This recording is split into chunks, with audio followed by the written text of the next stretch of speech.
Mm, that's good. I really appreciate that. So I think one of the last things I want to talk about here is we've talked about like say like the dinosaur who lives and dies 230 million years ago, and then there's this question of like do we need like an animal afterlife? Is this a plausible view to explain things? Because I think as someone like Trent Dougherty or like even John Schneider, like books I've read, they talk about like how like it seems like we need some sort of like animal afterlife to for these animals to really like redeem their suffering in a sense. You could talk about like Dougherty goes extensive into like potentially like soul building for animals and whatnot. So do you think like an animal afterlife is like a plausible view? So like for example, like the dinosaur 230 million years ago, when it dies, is that the end of its story, or is there more to come? Or are you just kind of Yeah. So I do think it's plausible, but I think it's plausible for slightly different reasons than Trent Dougherty or John Schneider.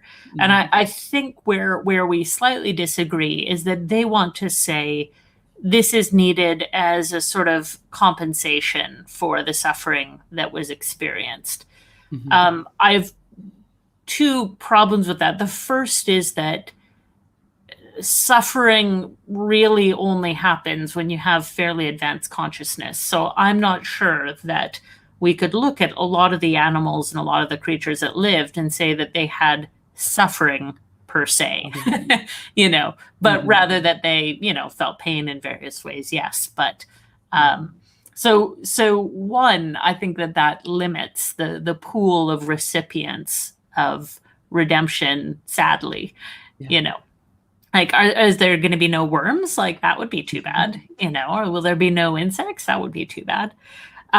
But I think the second reason is that I don't think that redemption is primarily about compensation. I don't think it's God saying, sorry, you had a rough time. Now I'm going to try and make it up to you by this sort of afterlife. I think redemption always has been about the life of God not finding fullness, but being expressed most fully in communion with life. So redemption, the scope of redemption in my mind is simply the answer to who and what does God love.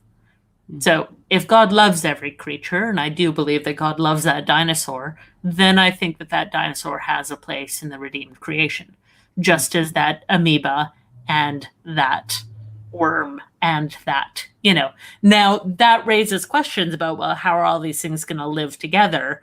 And the answer to that is, of course, I don't know.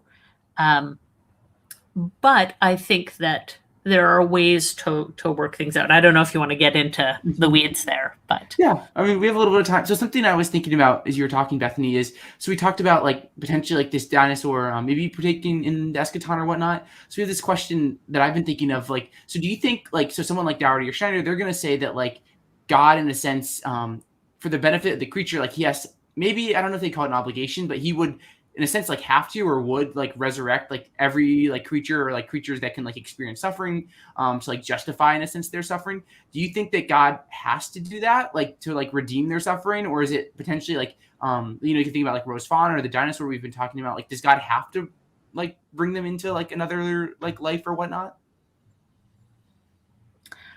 I don't have a very strong answer to that. I tend to be cautious about what God has to or doesn't have to do. And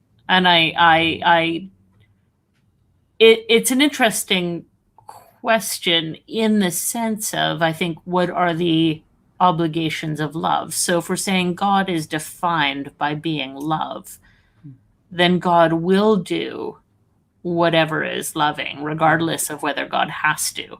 So I'd rather say that a full expression of God's love is going to redeem all those creatures rather than, God is somehow on the hook for, living up to our moral expectations.